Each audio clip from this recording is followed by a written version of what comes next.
Hello बच्चों, very good morning. आज मैं लेके आई हूँ आपके लिए सेकंड लेसन ईदगाह के इम्पोर्टेंट क्वेश्चन आंसर। इससे अच्छा से प्रैक्टिस कर लीजिए ताकि आप अच्छे स्कोर कर सकें।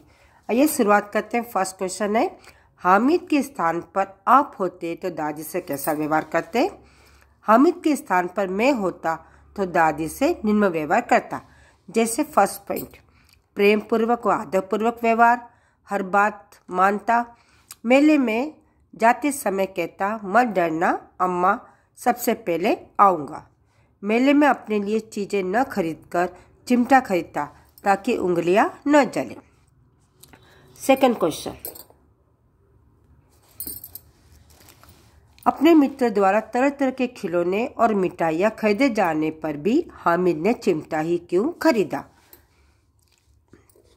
अपने मित्र द्वारा तरह तरह के खिलौने और मिठाइयाँ खरीदे जाने पर भी हामिद ने चिमटा ही खरीदा क्योंकि दादी के पास चिमटा न होने के कारण तवे से रोटियां उतारते समय हाथ की उंगलियां जल जाती थी, परंतु अब नहीं जलेगी।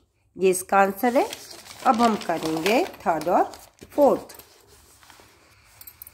थर्ड क्वेश्चन, हामिद के ईदगाह जाने के विषय को लेकर अमीना क्यों परेशान थी।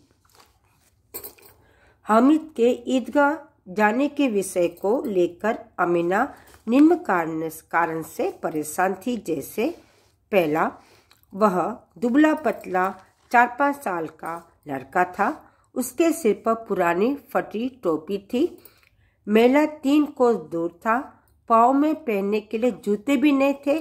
पैरों में छाले पड़ जाने का भय और भीड़ में कहीं खो न जाए आदि कारणों से परेशान थी। बच्चों, जब आप पूरे 6 पॉइंट लिख देते हैं तो आपको पूरे 4 से 4 मार्क्स मिल जाते हैं। 4 या 5 तब हो गया बच्चों। देखिए इस बार किस प्रकार से आते, थोड़े से क्या माइनस करेंगे, चॉइस ज़्यादा है तो बच्चे इस प्रकार से पॉइंट में लिखने से एक यह है कि आपके मार्क्स पूरे मिल जाते हैं आपको और दिखने में बड़ा भी लगता है, खुले खुले सुंदर।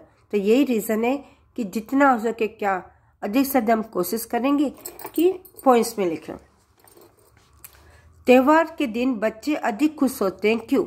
त्योहार के दिन बच्चे निम्न कारण से अधिक खुश होते हैं। जैसे नए कपड़े पहनने को मिलना, अच्छे अच्छे पकवान खाने को मिलना, मित्र बंधु बांधव से घर भर जाना और चारों तरफ हंसी व खुशी का माहौल आदि कारणों से बच्चे हमेशा खुश रहते। त्योहार में फुल एंजॉय करते, मौज मस्ती उन्हें करने को मिलता। उस समय त्योहार के दिन माता पिता कोई उन्हें डांटते नहीं, उनकी हर ख्वाहिश पूरी हो जाती है।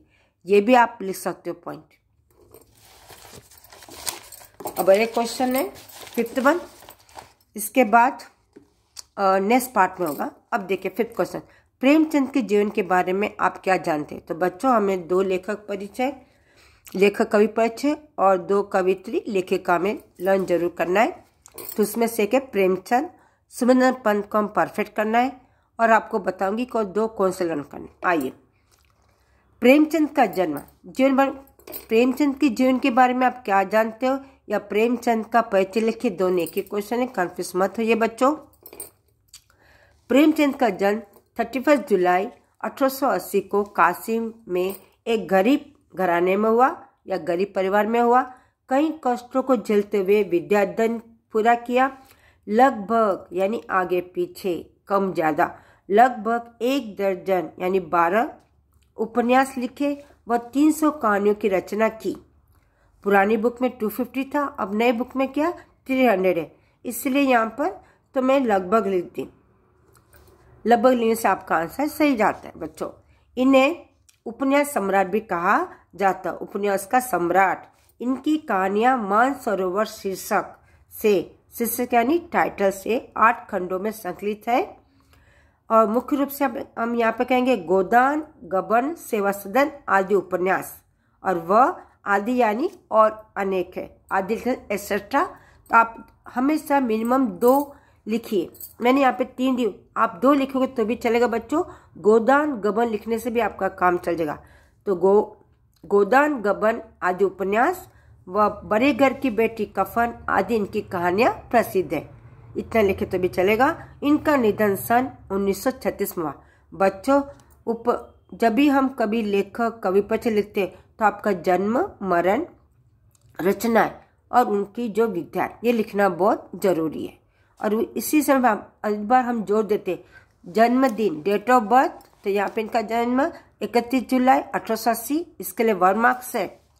जन्म मृत्यु के लिए 1 मार्क है, रचना के लिए 1 मार्क है, और बाकी एजुकेशन क्या क्या किए काम। ओके बच्चों, तो ये मैंने आपको यहाँ पे 5 है। फर्स्ट मेला ये है पार्ट 1, और सेकंड पार्ट में फिर आपको 5 और देने वाली हूँ, तो प्लीज़ प्रैक्टिस वेरी वेल। और इसके साथ में दूसरा ग्रामर भी आएगा, और लेसन वाइज से आपको मैं पेपर सॉल्व करा के बताऊंगी कौन कौन से ग्रामर है। ओके बच्चों, प्रैक्टिस वेरी वेल। नेक्स्ट दिन तुरंत इसका दूसरा वीडियो भी आपके पास आ जाएगा नेक्स्ट डे।